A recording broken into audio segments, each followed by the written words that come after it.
Azat Hashem, today in Pirkei Avot, we're going to learn Perek Vav, Mishnah Chet. Now this Mishnah tells us, Mishnah Chet, this Mishnah tells, Shifman ben Menasya tells us that there are certain good rewards, really, that when a tzaddik gets those rewards, it's not only good for the tzaddik, but it's also good for the world. Very interesting idea.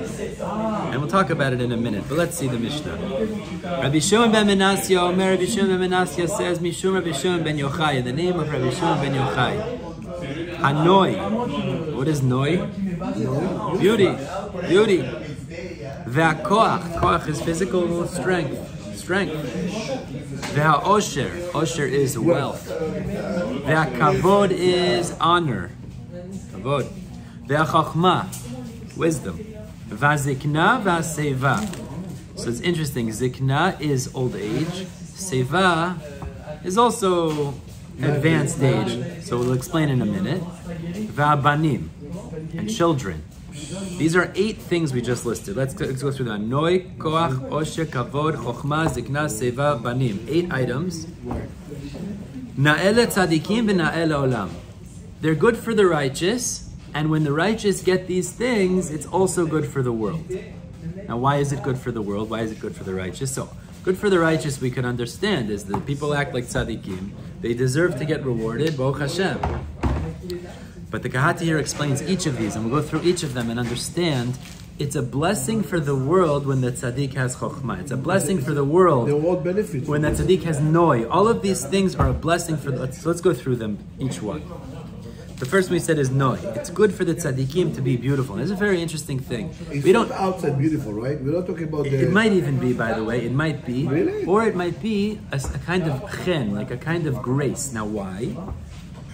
So he says like this, because if they have this noi, we'll call it grace if you want to call it, a certain... Listen to them, people. So he says the sarim and malchei aretz, the officers, the politicians, the governors, will listen to what they have to say when they darshan to their people. Meaning, if you have fighting with the politicians, it makes it harder for the tzaddikim to do their job properly in this world. But if there's a certain relationship, they have a certain noi, so it's easier for them. So it's not only good for the tzaddik, it's also good for the world. For sure, it's not the beauty like outside. It could be, yeah. It could be not. No, you're right. It could be. It's not a physical beauty. It's more of a charm. But the tzaddik, the rabbi said, there's no shayach by beauty what we understand. Yosef Yafet Toar. Blue eye, blondini. Avalgami was beautiful. Not that he wasn't beautiful, it says he was also beautiful. Perhaps the word is that in Avodat Hashem you can use that for this service. Koach. Koach is physical strength. So he explains why is physical strength important. He says a few things. Firstly, somebody that's weak, it's hard for him to be so involved in Torah. He becomes so weak, just to take care of his health, it becomes difficult. But he says more.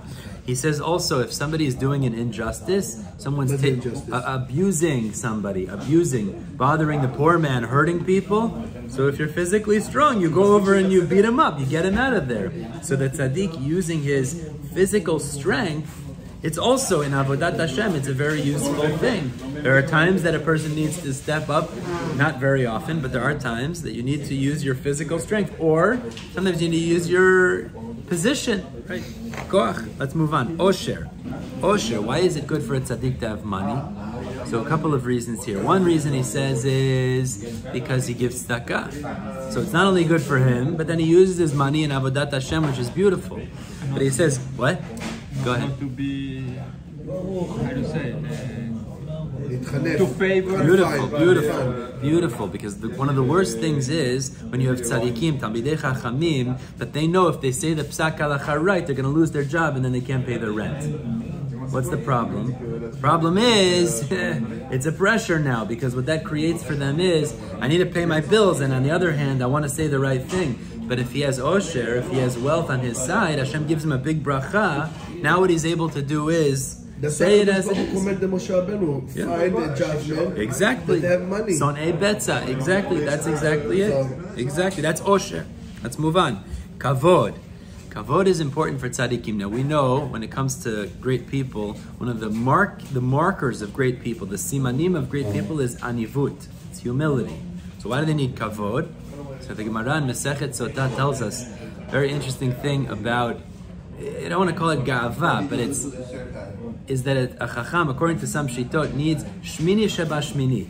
He needs an eighth of gava. Why? Why is that important? It's the worst thing. Why is that? Because if a person doesn't push himself a little bit over the people, they're not going to listen to him. So kavod is important for tzaddikim, because otherwise, if people don't take him seriously, what could he accomplish with the people? They're not going to listen to him. Now, in a very small measure, and the other shitot, they actually argue. They say it's such a bad thing. Is gava? You can't even have lo mimenu v'lo mikzato. You can't even have any of it because it's such a negative thing. But there is such a concept. You give kavod a little bit so that people listen to his words. That is kavod. But he shouldn't look for the kavod. Correct. It's not boreach acha kavod. Akasha yom tov. V'chochma, let's continue with wisdom. Now, why is it important that he be a chacham? Well, because you can't teach people if you're not a chacham. So a tzaddik should be a chacham so that he can also teach other people. Pashut. Bizikna. Now let's make a chiluk here between zikna and seva. What is zikna and what is seva? So the Kati explains like this. Zikna, he says, means that people who are zikna, zaken, people that are older, they could say things with good reasons, with good understanding. They're able to explain things well. Now, they've been through all of Torah, they understand everything, so they're able to explain things with good reasons that people can appreciate. That's zikna. Obviously, we understand why that's important, because if the tzaddik is teaching me, I want him to teach me that I could appreciate it. But the seva is a little bit different. Seva is somebody who has experienced life. He says somebody who's seen that the tzaddikim ultimately are successful and the rishaim ultimately fail. Now, even though for us, when we're younger, we don't necessarily see that, but a seva, somebody that has that perspective, he has experience. My grandfather always tells me, you can't buy experience. Experience is something, no matter how much money you have, you can't buy it. You can take a class, you can learn a chokhmah, but to learn experience, you can't learn only by experiencing life. That's seva. So seva, it's very important for a tzaddik to have that, because then he can teach with a greater understanding also. And the final one we said was, after seva, we said banim. So banim are a wonderful thing for tzaddikim to have. Why? Because if he's a tzaddik and he's living his life in a certain way, his children will follow in that way, hopefully. And if they do, then there will be more tzaddikim in this world, which is an amazing thing. Now the Mishnah continues on to go through psukim. Each of these items, where do we find that it's a great thing for tzaddikim to have these? So let's go through them. Shne'emar, the pasuk tells us in Mishlei, it says, Ateret tiferet seva, the glory of the crown of seva, v'derech tzedakah timatzeh. In the way of tzedakah, a tzaddik will find them. So here we find that it uses the word seva, that this is the glory of somebody that is a tzaddik. That's the first one. V'omer, and furthermore it says, Ateret chachamim oshram. We also find osher is fit for tzaddikim. V'omer, and furthermore we find Ateret zkenim b'nei vanim, v'tziferet banim avotam. So it mentions over here, the Kahati explains, Ateret Banim is a reference to the children. Having children for a tzaddik is a wonderful thing. And also there's a reference to Noi, which is this beauty we mentioned before, as it says, Tiferet Banim Avotam, which is an interesting thing, is there's this beauty when you call it grace, physical beauty, that's also something that's a dear thing for tzaddikim to have. The Kati explains, because we find that one of the things that a father gives over to his son is Noi. The Gemara in Hidiyot tells us, in Mishnah, in Masechet Hidiyot, Noi is beauty. Noi is beauty. Practically it means physical beauty, but it might mean more than that, like you're suggesting also. One of the things the father gives to his son is... One of the things, it's in Mishnah Masechet Hidiyot, it talks about, I think it's 5 things that a father gives Morish, that he inherits over to his child, one of them.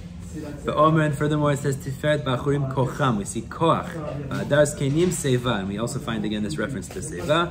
The Omer, and the final pasuk says V'chofra Lvana Bosha Chama Ki Malach Hashem Tzvakot Ba'ar Tzion V'Yerushalayim V'Neged Kenav Kavod. This is a very interesting pasuk in Mashiach. What's going to happen is Hashem's glory is going to shine through the world, and it'll be so powerful and overwhelming that it'll make the shine of the sun and the moon like dark. Meaning the shine of HaKadosh Baruch Hu, the glory of Hashem, is going to be so powerful that it'll be like embarrass the sun and the moon. Meaning to say that it'll make the powerful shine of the sun like it doesn't exist. The shine of the moon like it doesn't exist. But the end of the pasuk says, V'neged kenav kavod. What does it mean? In those days, the real kavod will come out. Everybody will see Hashem, and the zkenim, the chachamim, also will receive kavod. because they're the ones that are really fitting of the kavod. So therefore the pasuk is telling us kavod is also something that's fitting for the tzaddikim. Even though in this world, as Yosef pointed out, it's interesting, that's talking about the Yemot HaMashiach. So it could be in this world, we live in Alam Ta'afuchot Da'iti, we live in a backwards world, so the tzaddikim don't get kavod. They should get kavod. That's the emphasis that we're making here. Let's finish off. Rabbi Shimon ben Menasya Omer. He says another point. He says, Elu Sheva Middot. These 7 character traits. Mefarshim speak out because Noi, some of the Mefarshim might help with what you're saying. The Mefarshim learn really there's 8 things. So why are you saying 7? So Noi is actually going on the end. Na'eh. Na'eh tzaddikim and na'eh olam. It's an introduction. Noi means to say is it's fitting, not Noi like beauty. But these 7 character traits, Shemanu chachamim la tzaddikim, that the chachamim said are fit for tzaddikim, kulam netkaimu berabi. They were all fulfilled with Rabbi Yehuda Anasi ubevanav and with his children. Now, why is that important for us to know? There's a big lesson in this Mishnah. Why do we need to know this? Why do we need to know that these 7 beautiful things are fit for tzaddikim, are fit for the world when the tzaddikim have them? What's the lesson that we're supposed to take from that? One second. At the end of it, it says, Rabbi Yehuda Anasi merited these things. Okay, so now what? Now what do I do with that? What do I do with that information? You try to be like him. Well, we should try to be like tzaddikim. What happens after happens after. Why do we need to know the outcome? Kilo, this is when person tzaddik, he gets these 7 things and they're good for him and good for the world. Right. We try to be a tzaddik. We don't try to make osher, meaning that's the outcome. That hopefully, if we're being a tzaddik, Hashem will take care of us. So what's the answer? The whole qualities that all these things that we mentioned, unfortunately, sometimes somebody is not tzaddik have them. Look how the tzaddik used it, how he benefit from it, how it benefit the world.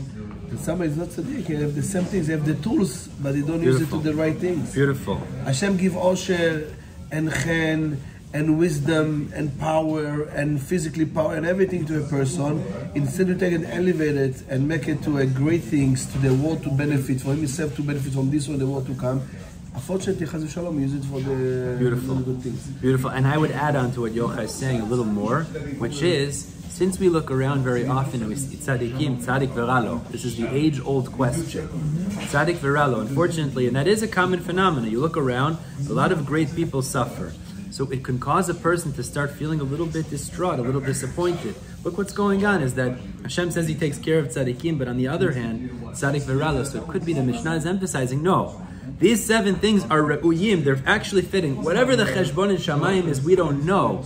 But actually, these are the best things for the tzaddikim. V'haraya, you see people who are tzaddikim, gemurim, like Rebbe, and like his children, and they merited all of these qualities. That's a very important lesson. Sometimes it seems a little bit unclear to us, but the Mishnah is telling us, don't forget that this is the tachlis, this is actually how it's meant to be. Why it's not like that sometimes? I don't know. Only Hashem knows that's why. But the Mishnah says, no. Really, the tzaddikim are re'uyim for each of these. Not only for them, but for the world, it's better. It's not better for someone who's a rasha to have these qualities. It's better for a tzaddik. Okay, and then hopefully we'll understand that with more of a clarity. Sat Hashem. Sat Hashem. Okay, chazak v'ach yom tov, chevra.